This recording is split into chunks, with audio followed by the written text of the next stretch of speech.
Hello, everybody. Welcome to Refreshed, a min-max show highlighting the wonderful ideas, people, and work on the internet.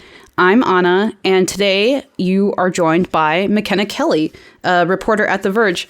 Hi, Makena. Hey, it's good to be here. Thank you so much for coming on today. Yeah, no problem. I'm excited. This should be fun.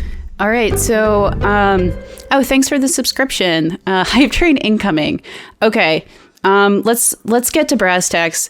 The hype train is here. And it's in the form of Makena, the Makena hype train, all aboard. You've dropped one amazing scoop and then an incredible report this week. And I feel like we can just jump into the scoop because Sure. There's I feel like that's super visible. And Twitter even made it a moment or an event. I don't know the technical term for it. So tell us all. I'm sure a lot of people already know what I'm talking about, but what is it that you found out? Right. So earlier this week, I talked to the Biden campaign, and they told me that they were going to start rolling out patterns into Animal Crossing New Horizons. Their goal was to get yard signs in front of people's houses, and it was really cute. They had 4 different designs, just like the stuff that you would typically see in front of people's houses. And now that's in Animal Crossing. And I think the signs were great, but I think my personal favorite part was just seeing how they made Joe and Kamala as Animal Crossing characters in the game. Yeah. And had them emoting and little images. It was really cute. And it did blow up on Twitter pretty big, pretty fast. Well, I saw that Kanye West tweeted out a version of the article. It wasn't yours, which was a little annoying, but you were the first person to break it. So it's technically your story. Right. It was all over the place. Yeah. Kanye was the world needs more joy or something. This is cool. It's thanks, Kanye. But no, it was really cool. It was a lot of people were pretty excited about it. Of course, there were some trolls who were upset about it, but it really is. People were upset about, politicizing Animal Crossing. But for anybody who's played it, you have to download that. It's not like your villagers are just randomly going to have Biden-Harris signs in their yards. So this is an opt-in thing, right? Yeah. Well, and it sort of makes me think I'm surprised there isn't more sort of games related campaigning. I think the Animal Crossing is an easy reach because, Animal Crossing fever was such a thing, and it seemed like every brand was hopping onto it, every person, it converted so many new players. And so that makes sense. But even as far as digital campaigning goes, I feel like there are, that's just the beginning is Animal Crossing. Right. So with Animal Crossing, the interesting thing is that so much of it has to do, and I don't know if the Biden campaign knew this, but so much of the game now is taking pictures of you just hanging out and making, posting things on Instagram and posting things on Tumblr and, just really having inspiration for what you're doing. So those Biden-Harris signs, if people use them, they will be posted across social media. This isn't just your friend comes over to your island and they see the Biden-Harris. No, this is social media advertising, really. I don't know if they knew that, but when people take photos, it will blow up. It is advertising, not just in game, but this is across social too. Yeah. Whose idea was it? It's who was the brilliant mind behind putting campaign signs on Animal Crossing? Right. So a couple months ago, this was after really the primary died down and the Biden campaign had pretty much secured the nomination.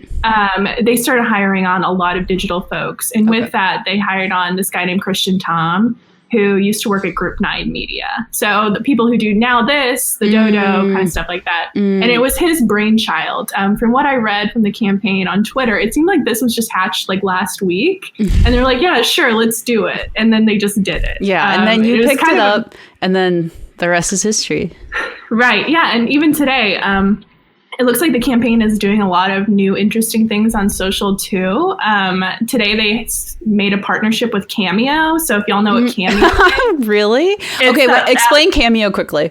Yeah, so Cameo is this app where you can pay a fee. It depends on the celebrity you choose. And you can tell them to say something and they'll send a message to you. So Palmer Hosh was on your show before. For her birthday, we got a cameo of some guy from Final Fantasy to wish her a happy birthday. A voice actor from Final Fantasy. Or what is that game? What game am I thinking about? Wait, What, the Final Fantasy remake? It's not Final Fantasy. It's the game that is not the dating sim. The game. All right, chat. It's Nintendo. 2 houses. There's houses involved. Fire Emblem? Fire Emblem. Yes, not Final Fantasy. I knew I was wrong. So we got a Fire Emblem voice actor to wish Palmer happy birthday on Cameo. Oh, yeah. Anyway, so the Biden campaign has a partnership with Cameo, and Biden isn't going to be the person doing the videos. Yeah. Which was kind of sad. That would have been funny. Yeah. Just hearing Biden be like, hey, Jack, come on, man. Well, it's like a meet and greet. You know, we can't do meet and greets these days, so I feel like Cameo could almost replace that. Right. So anyways, the Cameo thing is more celebrities who have endorsed Biden or support Biden taking cameos, and then a lot of that money is earmarked for the campaign and then goes to the campaign. So that's kind of an interesting other way that they're kind of dabbling in social. Okay. So I have, we're just going to hop to some questions. It seems like the chat has a large appetite for just like talking to you right now. Cool. With a bunch of names, or AAA_A_A, is wondering how, is asking if there are ways to support other candidates in the game, like Gloria Riva from the Socialism and Liberation Party. Are there ways that sort of lesser known candidates, less mainstream candidates, you see them like using these sort of tools to build their platform? Right. Yeah, I don't know about games specifically. Yeah. But I did a story a couple months ago about how Insurgent Candidates, there was this man running for Congress in New York's, I can't remember what number district, but his name was Mel Gagare, and he definitely leaned farther left than a lot of mainstream politicians. And he, I don't think he won his primary, unfortunately, but he did do some interesting things on Instagram and YouTube. So he was doing a bunch of like AMAs on YouTube, and he had some of his campaign staff do Instagram live events, which were really fun. And one guy specifically is an actor, and he would sit in his bathtub at like 10 o'clock at night on Tuesdays and read story time horror stories to people in his bathtub. So, you know, the pandemic has really upended every way that you do traditional like retail politics. And it's really making people figure out interesting things that they can do. And really everybody is staying inside. So you're seeing people in campaigns trying to become more entertainment than anything to get eyes. Yeah. Well, and so just below that, there's a comment from Pumbaa. They say, I feel like AOC has made the best use of video games as a political platform. And I think with this sort of upending of like what you described as like retail traditional campaigning, AOC has sort of been at the forefront of that, like even leading that before the pandemic, right? With like her like Instagram Q&As and like Instagram Live. And also, yeah, she is, I guess she is like the gamer politician. She is. Yeah, she is. So she plays Animal Crossing. I remember when she first tweeted about that when the game came out, everybody freaked out. I have been trying, AOC, if you're watching, I have been trying to interview her or tour her Animal Crossing island forever. No one ever responds. But I'd love to do that. She also plays League. Yeah. And she's a very good League player. She always like posts whenever she like boosts like grades. I'm not a League player, so like don't roast me. Yeah. But she's pretty good, it seems like. But yeah, so she really is the gamer politician. Yeah. Well, and to go back to the Animal Crossing thing, like something we didn't touch on, I think was super impressive about the Biden-Harris signs and like those screenshots was like, yeah, like you're saying, the emotes, how well designed the characters were, the aviators, because that's sort of like Joe's brand or Biden's brand. And then also like someone pointed out the color scheme of the house in the photo shoot. And I wasn't sure if you talked to this person, but I saw this tweet that was like not pictured, re-rolling the time back every hour, like on the hour to get like optimal lighting, pushing other villagers out of the frame for the photo shoot. Right. And so it's kind of fun to hear these like backstage stories to how this all works. Yeah, no, it's interesting. I didn't talk to anyone specifically about how they took the screenshots, but I imagine just I think I logged like 200 hours in Animal Crossing when it first came out. Just playing the game and understanding how it works, that definitely probably took some time in order to get that screenshot all set up. Yeah. Well, and I love the idea of them sending out an email like to a group of young people and being like, okay, who has this villager? Because we want this villager's house in the background of this show. And then like this person like getting all like geared up being like, okay, I'm gonna, host these players for this photo shoot. And this is going to become like this new thing. Yeah. But let's see here. So keep going. Jay Gris says the fact that the median voter in 2016 was 52 years old might be the reason we don't see more of this. Can you speak a little to that?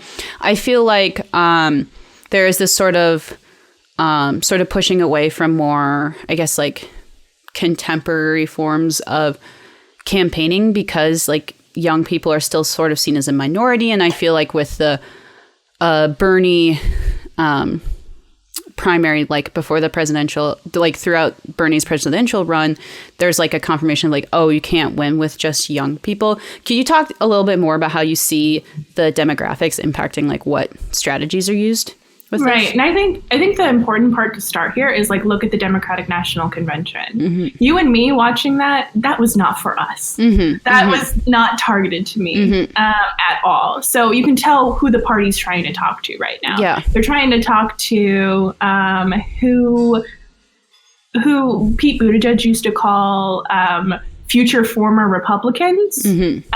So folks who are kind of getting a little upset with the Trump administration, looking for somebody else. Also just older people. It was airing during normal primetime hours on your usual networks, ABC, NBC, etc.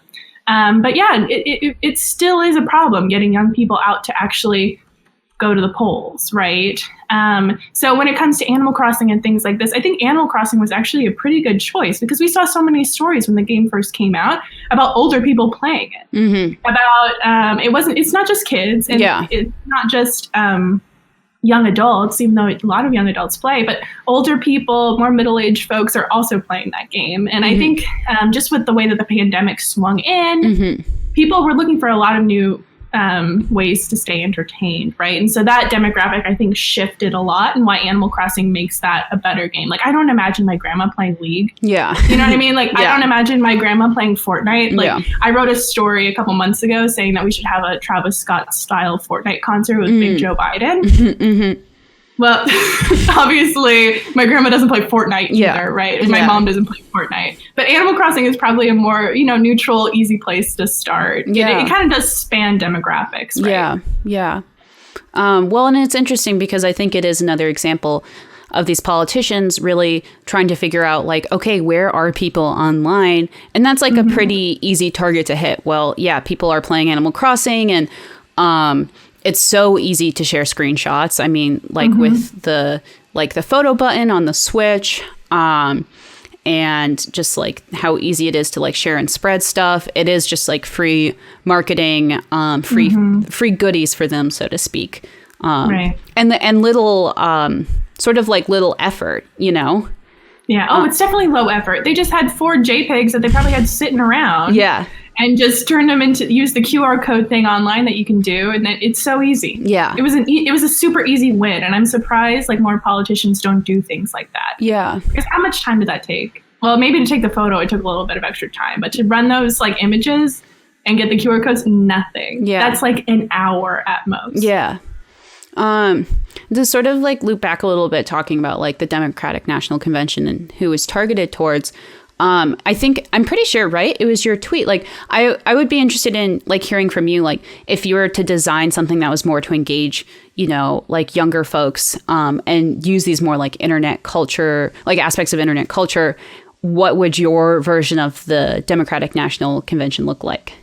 Right. So I was going to write about this, and I didn't end up doing it just because it didn't make sense with the way that the DNC was targeting it. But I do have a lot of thoughts, so I'm happy to bring them up. Yes. I had a tweet kind of go semi-viral because I was like, if you're only going to give AOC a minute to talk, put her in gamer headphones. I was going to wear mine today, but I'm not. But put her in gamer headphones, put her on Twitch, and have her give commentary throughout the entire thing. You know what I mean? I know a lot of people who, I asked a question, how are you watching the DNC tonight? And a lot of folks were watching it on TV, but most people were streaming it, and they're on the computers. Yeah. And then a lot of people were watching other streamers like Hassan Piker and more progressive people just watch it, live stream it, and give commentary during it. Yeah. And when we're all kind of home alone right now, or, looking to make some kind of community or connection, which is what politics really feeds off of, why don't you put someone and have a conversation and engage with them during it? Yeah. And those streams where you had people like Hassan Piker and others streaming that, they were extremely popular. Now, of course, he's a little bit more critical of the party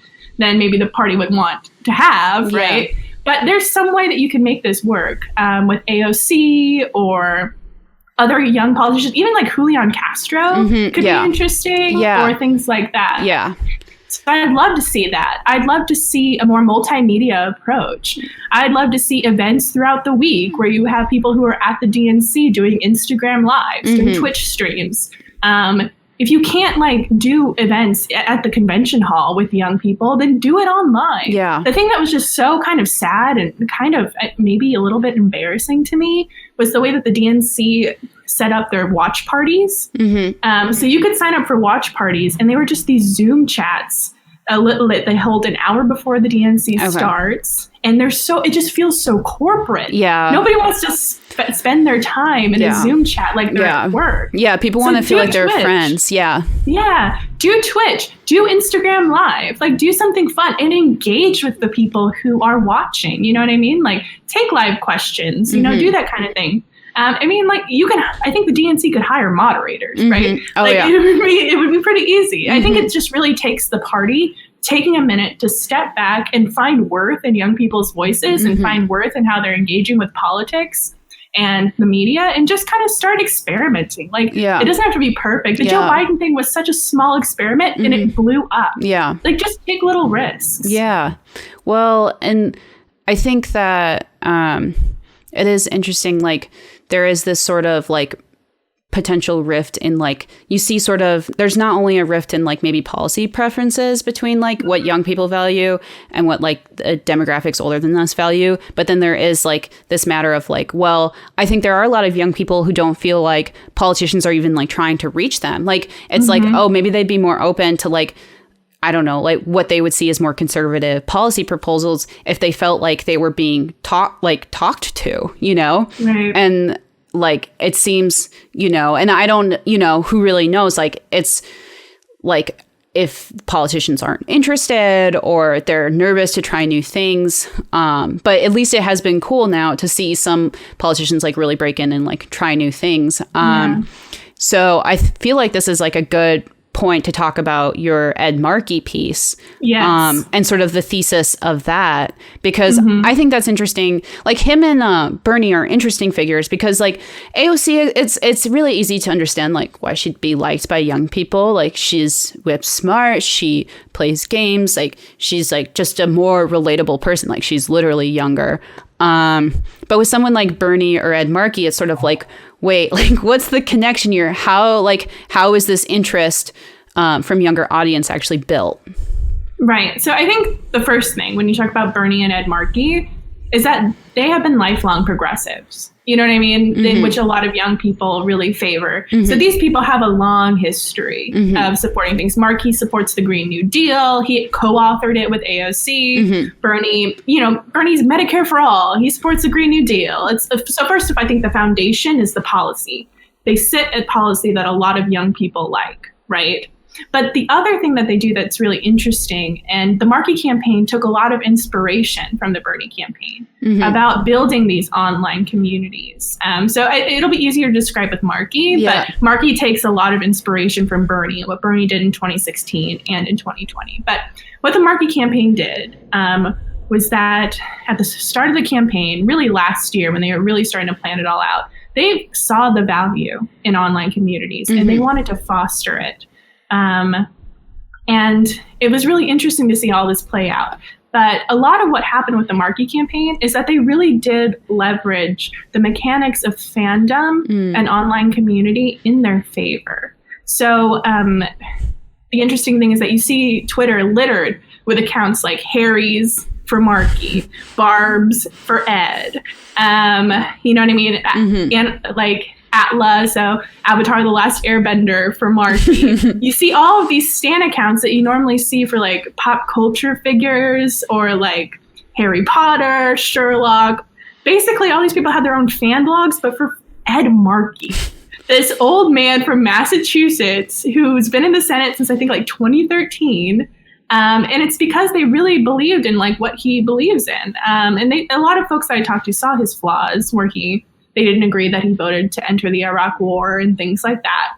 But they see him as a tried and true progressive. And what his campaign did was that they went in to these communities, they retweeted the memes. When young supporters came in their DMs, they're like, yeah, we'd love a Students for Markey account. Yeah, do Ed's reply, guys. And they just encouraged this. And they set ground rules. If you go into the Markey Slack, they have a whole Slack channel for wholesome memes. There's rules. They say, stay positive. We're not a negative campaign. Now, of course, you're going to get negativity. Anytime you're doing something on there's going to be negativity. But they really tried to foster a positive space for people to be. And what that led to was people who felt welcomed and excited. And last Thursday, I went into a Zoom chat. It was their last time, the Students for Markey group, doing a phone bank for Ed.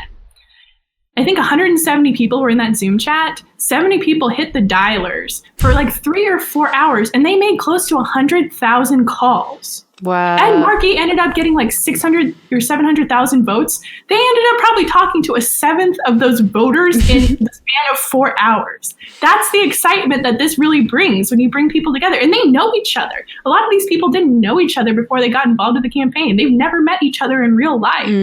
That is community building when you can't do it in the real world. Yeah. And that's why the Markey campaign, now I can't say that's why he won re-election, right? But that's why you saw him pop off on Twitter, why you saw all the memes, why you saw everything like that, because there was genuine excitement that the campaign was giving these kids basically notice me senpai moments, right? where Ed Markey is engaging with their memes, engaging with their content. Senpai noticed them.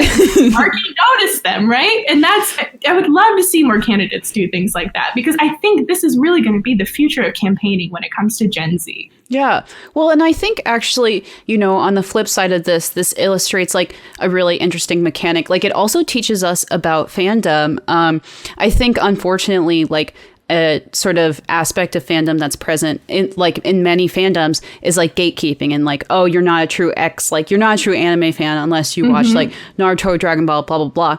But like what you're describing with Ed Markey is like so inclusive and wholesome that they're like intentionally creating like a fandom community without gatekeeping, without like some of these like lesser savory, I guess, like aspects of that. And so it's interesting because it's like not just fandom informing politics, but almost an example of also politics informing like, oh, how do we create more supportive communities, open and welcoming communities online in general, like even just beyond this. Right. And I think a lot of that comes from, so don't get me wrong, there were a lot of negative posts about Joe Kennedy III, who was running against Markey in this campaign. There were tweets that were basically Lee Harvey Oswald, JFK, assassination style, toxic content, right? But when you look at those accounts, most of those people weren't part of any certain Markey posting community. These were rogue tweeters for the most part. But the interesting thing is when I talk to the Students for Markey account, which is one of the most popular Markey groups on Twitter and online, really, they engage in a lot of self-policing. So if they see any negative posts like that, they told me that they went out and they mass reported them. They put it in the Slack and they had everybody in their Slack group report these bad tweets. So they were proactive about getting rid, and really, I don't want to say, it really was kind of gatekeeping the negative out, but it was more, instead of gatekeeping, it really was self-policing and really setting a standard and setting a precedent for what the campaign and support and standing Ed Markey should look like. So I have a quick question from Ages of the Grill. So they asked, how effective do people think the Animal Crossing stuff will be at actually getting votes. And I think this brings up a larger question of how these campaigns are sort of measuring the effectiveness of like these new tactics. Obviously with the Zoom call, that was like effective, like they can count, like how much they banked that night. But what do you think for like these other sort of like newer, have you seen like, I don't know, I guess it's hard without being like inside the campaign, how they sort of are gauging these things and evaluating them. Yeah, it's definitely hard to measure how effective this is.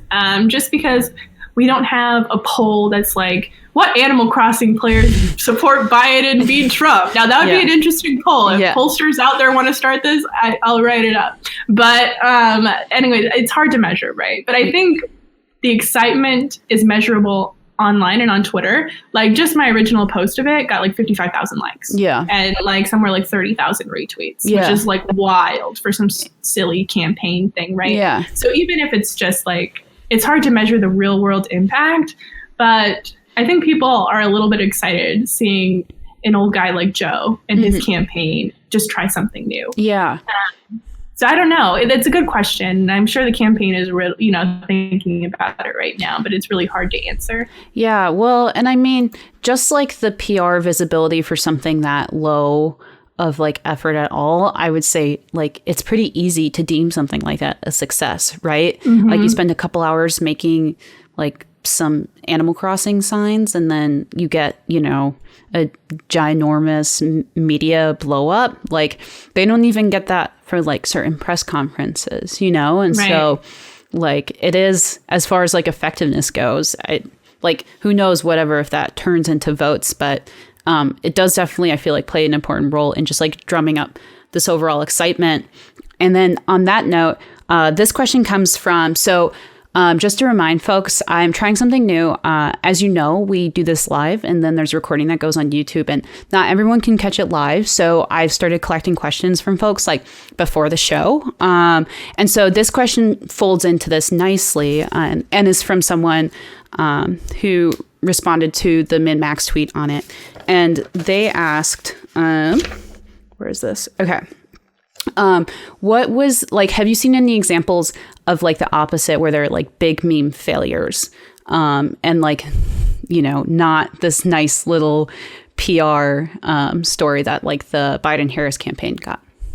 Right. So I'm thinking of a handful of things. My favorite is there are some people from the Democratic primary this year who tried really hard. I think Yang really succeeded. There was a lot of like Nazis and toxic stuff happening there at the beginning, but that kind of filtered out towards the end. So I think you'd call the beginning of that a little bit of a failure. And then something else, I always think of John Delaney posting. He was one of the first people to announce that they were running for president. He was big at the gym, so he just posted like kind of awkward, cringy videos of him lifting, which were kind of hard to watch, but fun when you didn't take him seriously. Yeah.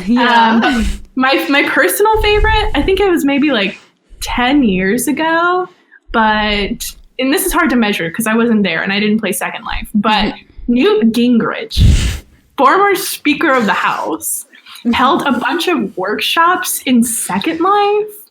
And there's just awkward why wouldn't videos. You? Right. I mean, it's experiments, right? But I just remember seeing these like weird videos of like anime characters flying in the Newt Gingrich. No. It was so strange. It's hard to describe, but I would definitely go ahead and look up Newt Gingrich Second Life. That one's definitely wild. All right, folks, you heard it here first. Maybe if you bother Ben Hansen enough, you can get us to do a commentary on Newt Gingrich Second Life workshops. So I feel like sometimes though there is this weird tipping point where the appeal of cringe, when something's so cringy that people like it. And I don't know if we've seen like a politician be able to tap into that quite yet. Also, don't bother Ben Hansen. I will tell you now, I do not think he would want that. But you all on your personal time, can check it out after this. Anyways, back to that. Like, I feel like it's so funny because sometimes, like, especially with young people, there is this point at which something is so cringy that they're like, wow, this is so cringy. Like, the irony sort of like blend, like it sort of morphs into like genuine entertainment for something. Like for me, like me and Pitbull, not gonna lie. I think when I think of games, I remember, what's that Fortnite dance that kid submitted? That was like the one that's like, yes, that one. And I want to say it's something thunder. It's so beautiful. Something, but thunder? It was so beautiful. Yeah. My favorite thing with that was just like, I had this moment that was like so cheesy and so cliche, where I was just like, Fortnite was just like really starting to pick up, and that emoji, kind of because of that emoji too, like it was becoming like a logo or a mascot for it. And I was at a baseball game, and there was like a kid on the Jumbotron or whatever, and he started doing the dance, and I was like, wow, like video games are really like integrating into like social life. And I'm like, what? Yeah, that's video games are real life. A very deranged thought. Nate Zilli asks, I think most of us were pretty young in 2005, but what do you think about the Family Entertainment Protection Act? While I was definitely young voting Clinton in 2016, blaming video games for violence seems to be bipartisan. Are you familiar with that specific act, Makena? It's fine if you aren't. I don't know about that specific one, but we can talk about violence in video games. Violence in video games and in the creation of the ESRB. Yeah. This is one of my the creation of the ESRB is one of my favorite wonky things to talk about, just because this is another thing. Go look this up. I love all of this cringy Capitol Hill congressional stuff, but you need to look up the video of all of these like politicians in a committee room holding up like fake guns and watching Mortal Kombat on like those rollout TVs that like if you're in high school they would like roll the big TV. Yeah. They brought in one of those to Congress to play like videos of violent Mortal Kombat footage. This is all great. Look that up. It's fantastic. But the creation of the ESRB is really fun just because it really was this incessant threat from Congress, who did not even realize or understand what was happening, that really there's been so many countless studies saying that violence in video games really doesn't inspire real world violence, right? Mm-hmm. They didn't understand that. They're old people. There's a ambulance outside. But they didn't understand that. So there was no ESRB before then. And then the gaming industry came together and was like, okay, we'll do it. We'll just figure this out and do it on our own. We'll put rated whatever M or whatever on there. And it's kind of the same thing that we're starting to see with like loot box regulation now. So we've had a couple, I think in like 2018, this really like popped off. But there was a lot of senators who were growing concerned about loot boxes being considered gambling. And there was a couple, Josh Hawley, who is this like guy who's like all up in arms about tech constantly. He has a bill that he introduced earlier last year, I think. So it's still in this congressional term and able to be voted on. It won't be, but it's still available. Where it basically like bans loot boxes for children and considers it gambling. So what we're saying now is the gaming industry and trading groups work together to self-regulate on loot boxes the same way they did with the ESRB. So they avoid that government regulation? To avoid it entirely. Yeah. So that way the private sector has more, they're like, okay, we hear you. Yeah. And do it on your own so they can make up their own rules, right? Yeah, which, you can really get into the weeds over the implications of sort of like relying on companies to set these standards themselves. But at the end of the day, it does feel like there's sort of still a pretty profound misunderstanding of like newer forms of media with government representatives. And like, I will look forward to the times in which 20 years from now, like, politicians who have like grown up playing video games are very familiar with them as like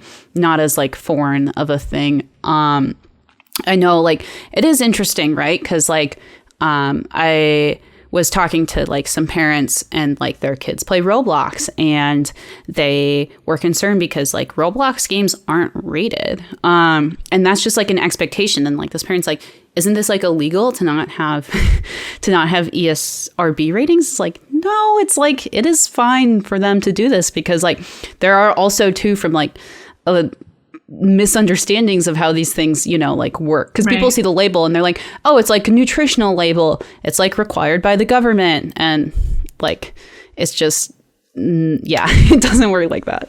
It's opt-in, and it's just to make sure it looks like they're doing something. Jay Gris asks, oh, right. Okay. Here's a really good question. Do you think what would be the legality of banning limited run Mario collections that exclude Mario Galaxy 2? You know, that's going to take some Zoomer to be elected into office. There's like that Hard Times fake president gamer guy. Oh my gosh, so funny. Ace Watkins. Yes. First gamer president in office before anyone even understands this. But no, I agree. Limited run digital stuff, that's ridiculous. Yeah. I don't like it. All right. So Makena, who's the greatest politician in the Super Mario Brothers series? Go. Wait, if they play Super Mario's, like if they're really good at it? No, characters. I don't know. I guess there's not a very deep political world in Super Mario. Right. I guess there's just Bowser, who's the king. There's no politics. Yeah, Bowser. This is a monarchy. Yeah, it's true. Okay. Sorry. Who would be the best politician in Mario? I think it's Luigi. Yeah, I was also thinking Luigi. I think Luigi. Or I don't know. For some reason, I could see like Wario playing the game really well. Oh yeah, Wario's like, or maybe he's more like a Waluigi mafia boss. Yeah, I don't know. I feel like Luigi has like a heart of gold. I feel like very earnest. Yeah, very earnest. I think he has like a good grasp on reality. But he also is like, he's a little terrified of things. Luigi's Mansion. He understands the terrors of the world. Oh, okay. Right? Okay. He knows how to react. McKenna, have you played Super Mario Sunshine? It's one of my favorites. Okay, because now this is really good. So Adam Walker, Texas Ranger, said, what about all the guys in Sunshine that sentenced Mario? I was like, wait, the Pinatas have a straight up court with like it was not a fair trial. No, that was not fair. That was pure xenophobia from the people on Delfino Island. Of Italians. Italian Delfino Island people. They're like, who's the strange? Yeah, who's the They're strange? Like, blah, blah, blah, blah, blah. Who's the strange mustachioed man? Throw him in the slammer. But actually, and then that game is so strange too. Like, my favorite scene ever in a game, I think, is when like Bowser Jr.'s like, give me mama back, and Peach is like, mama? And I was like a kid, and I was like, what the heck is going on right now? Man, I didn't think about this, but man, Delfino Islanders are cops, aren't they? Yeah, I think so. Yeah. I mean, like okay, that paint does seem like pretty inconvenient. Like, it's not just like a matter of graffiti. Like, it is, you know, submerging entire buildings. So, you know, when you clean it off and then like entire blocks pop up or entire buildings pop up. I'm just getting ready for all like the Mount Corona jokes, because like I think that's like one of the first levels is like the Mount. It's like, I don't know if it's the name of the area or if it's a mountain in the area, but it's literally called Mount Corona. I'm like, okay, great. Like, this is like, I get all the screenshots and the memes are gonna be about this. Okay. Actually, so people are bringing up all these politicians in Mario that we've slept on. There's the mayor. There's Paulina in Super Mario. Oh my gosh, what's the Switch one? I've literally played it for like 40 hours. Odyssey? Yeah, Odyssey. I always get Galaxy and Odyssey mixed up. Yeah, there's the mayor there. But no messed up politics in that one. So one of these days we'll write about the political structures depicted in the Mario series in New Donk City. Jay Gris says there's a whole spectrum of government in Mario. Makena, what is your like favorite video game? My favorite? Mm-hmm. Or what have you been playing recently? What have I been playing recently? I love Stardew Valley. Yeah. Just period. That game is fantastic. Which route? Do you do the Joja Hoya route or the farming route? Oh, the farming route. Yeah. And I do the spooky horror kind. That one. What else do I do? I've been talking to my brother. I can't remember what it is, but we were getting really nostalgic over the phone the other day about this like Children of Mana game on our Nintendo DS's. Oh. And you used to be able to do co-op, and it was just like a dungeon runner, basically. And it had all of these little sprites and like gods or whatever that were all like element based. Mm-hmm. So like water and wind and all this stuff. And we loved doing that in car rides. We were just thinking about it. I was like, how the heck do we get a basic... Like, how do we get a Nintendo DS and find these, like, old Children of Mana games just so we can play with them over Christmas or something when I see them next? I busted out my Nintendo DS today for the first time in a while. Really? Yeah. Well, so, because Super Mario 64 DS is on it, and I love that game, and I think it's probably better. But we're getting, like, really sidetracked now. L888RZ says, Children of Mana is fire. That's my brother! Oh, amazing. Okay, Min-Max community, very wholesome. We love to have friends and family onto the show. So welcome, Keone, right? Keone, sorry. Okay, so back to the topic at hand. Like just talking further, like diving deeper into sort of like these conversations. Do you see like at large an avenue for politicians to use like platforms like Twitch more? Because like we haven't seen a whole lot of that. But I know like a while back you were thinking about like, oh, would it even be possible to have like donations like through Twitch, stuff like that? What are your sort of thoughts on like using those? Because like I remember a big complaint from like younger folks during the Democratic National Convention was like, or they were kind of like poking fun and making fun of, they're trolling like the DNC, because on the front page of Twitch it was like the DNC and they had like 2,000 viewers, and then it was like games done quick and they had like 30,000 live viewers or something like that, like way more. And so do you see... why do they have more viewers? I mean, I think the question here is to ask why. They are engaging with their audience. They're putting content on a platform that is platform specific. It's made for a specific platform. The DNC didn't do that. Yeah. They just put the stream. Yeah. Right. The thing is like when you do something on a platform, you got to do it with the platform in mind. Yeah, and that platform's audience too, I imagine. And that platform's audience. And that's why I'm like, if you're going to stream on Twitch, put someone in a headset, have them comment on it. Have them answering questions about policy platform or things like that as the stream is running. You know what I mean? There is a huge opportunity here, in my opinion. Just a huge missed opportunity here. And it really just comes down to taking a risk. Like in political campaigns, it's really hard to take risks. You have a limited amount of resources and you don't want to get bad press, over doing something silly, right? Yeah. But I think that there's a lot that we could do. And it could be really fun and interesting and engaging. Because it's just all of this opportunity to really engage with people where they are, and it just isn't happening. Yeah. Well, and it does make me wonder, like, thinking about the risks of something like this. There was a comment earlier up in the chat about how they wouldn't put AOC in headphones because they'd be, like, scared about what she would say. And I do wonder, like, as a politician, it would be really nerve-wracking to have to do something live and react to something live and have to sort of deal with, like, more extraneous aspects of streaming, like the chat, you know? I mean, you can always choose to ignore the chat, but, like, there is, you know, like, there are these sort of unknowns. And so I'm sure, like, if you're a super public-facing figure, like, that could be, like, a PR disaster, because it's, like, the opposite of a press conference. Like, you're not really making, like, a press conference, it's, like, very specific intention, very specific message. You're delivering it to, like, a pretty known group of, like, journalists. Like, you sort of have more or less control on the situation. And with something like putting someone into Twitch, it is almost putting them into a public forum. And I wonder if that's kind of scary for some folks. I mean, a lot of folks shake hands and do all that stuff normally with people in the rope lines. That's what Joe Biden is known for, his one-on-one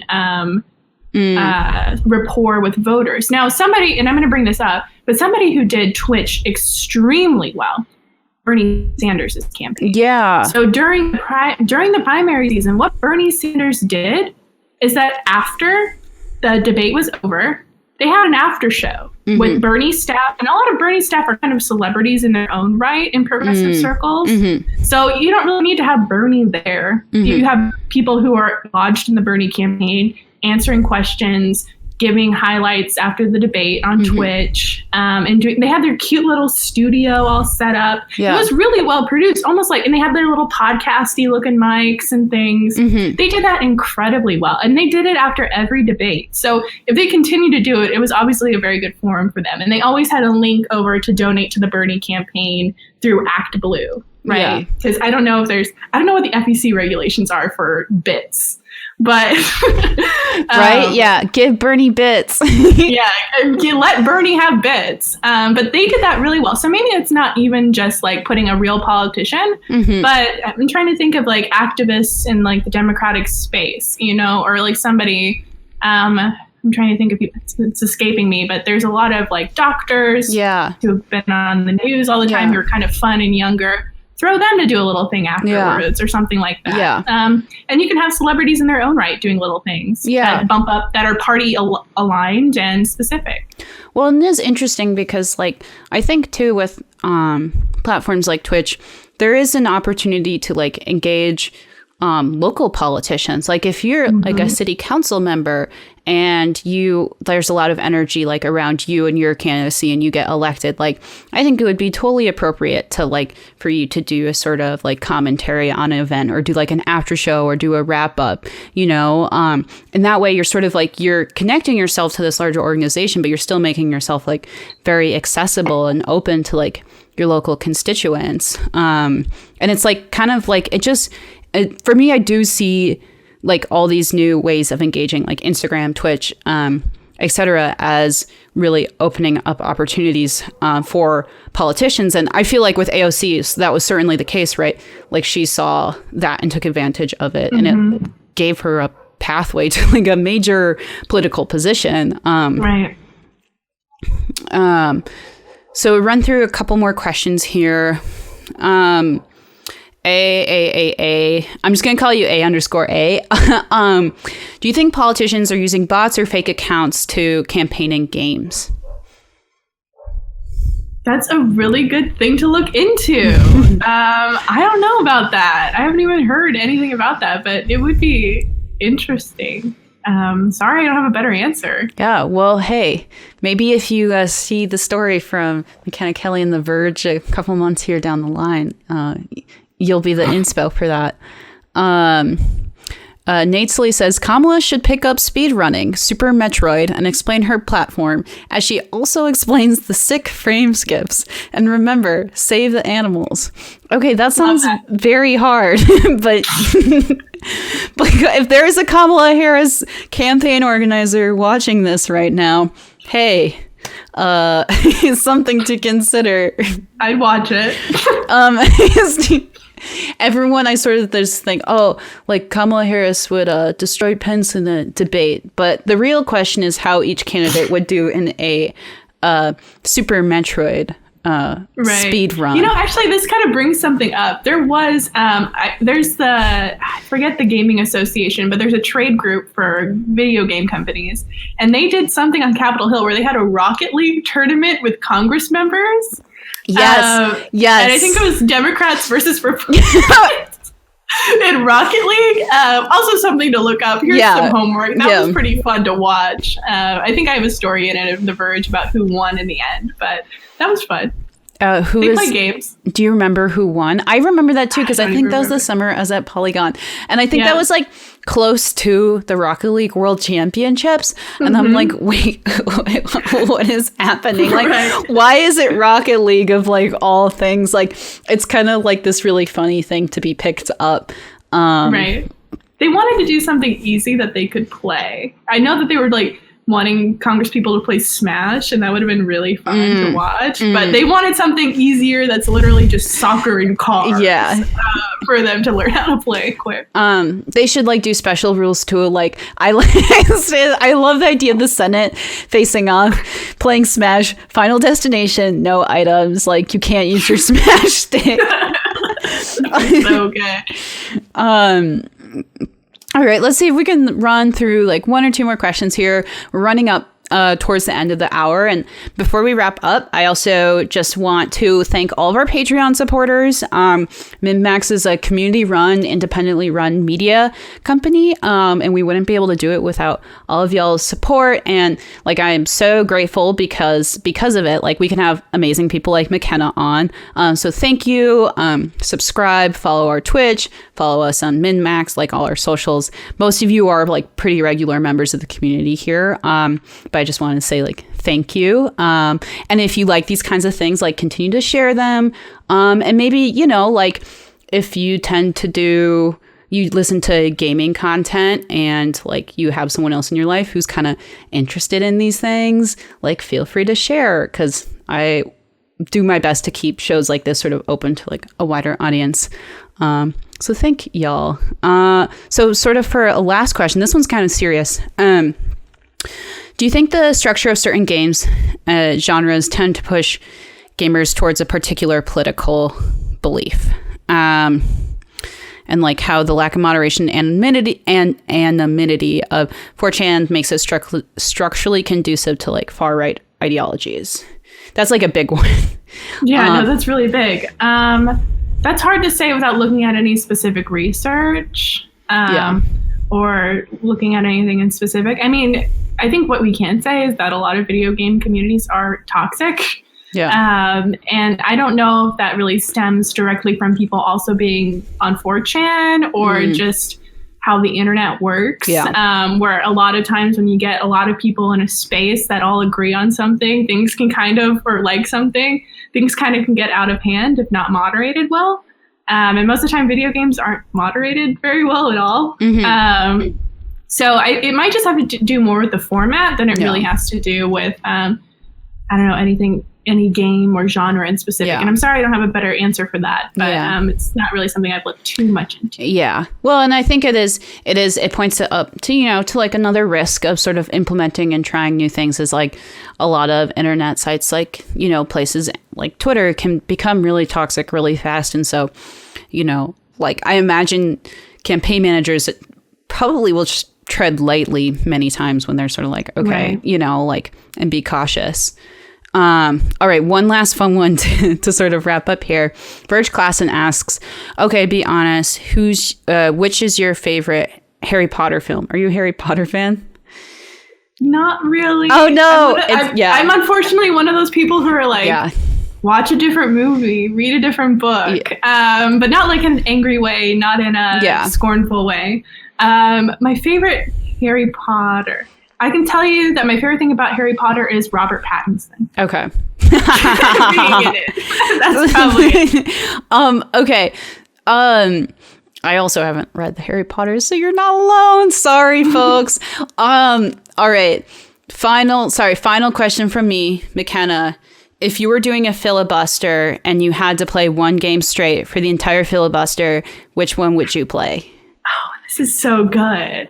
Oh, this is such a good question. What is the filibuster game of the future? Oh my God. Wait, okay. Let me think. I would play... There's a really good one in the chat that I feel like you would like. Prometheus says, all caps, World of Warcraft. Yes, I play World of Warcraft. I'd be running raids, guys. I played World of Warcraft for like 7 years straight. As a teenager, after I watched that one South Park episode when I was like 13, and ever since I've stopped. I'm better. I've healed as a person. As of now, it's never. You could always revert. I know. I always dabble back in whenever I have breaks from work or school, but I would play World of Warcraft for sure. Amazing. Okay, so thank you so much for coming on today. Where can folks find you and your work? Just like anything you'd like to plug before we wrap up here. Right. So you can find me on Twitter. That's basically the only place where I post other than the blog where I work. So my Twitter handle is @KellyMakena. So KELLYMAKENA. And then it has a link to all of my writing there too from The Verge. Amazing. Okay, so y'all go follow Makena. She's amazing. She's literally like, I should have led with this, but she really is like carving out this new kind of like political coverage that's sort of examining it through the lens of fandom. So if that's something that interests you, go ahead, give her a follow. She's at The Verge and she's busting out cool stuff all the time. So thanks again, folks. Take care and have a lovely rest of your weekend. Bye. Thank you. Do you want to get your name or Twitch or YouTube channel in the description of everything we release? Record a podcast with us, put a picture of your choice on MinMax's TV, or a whole lot more? You can check out the benefits for supporting us on Patreon. If you support MinMax at any tier on Patreon, you can submit questions or comments for us to read on the air, and you'll also get access to the wonderful MinMax Discord. We need your help to keep this whole indie trainer rolling, so we'd appreciate it if you checked us out.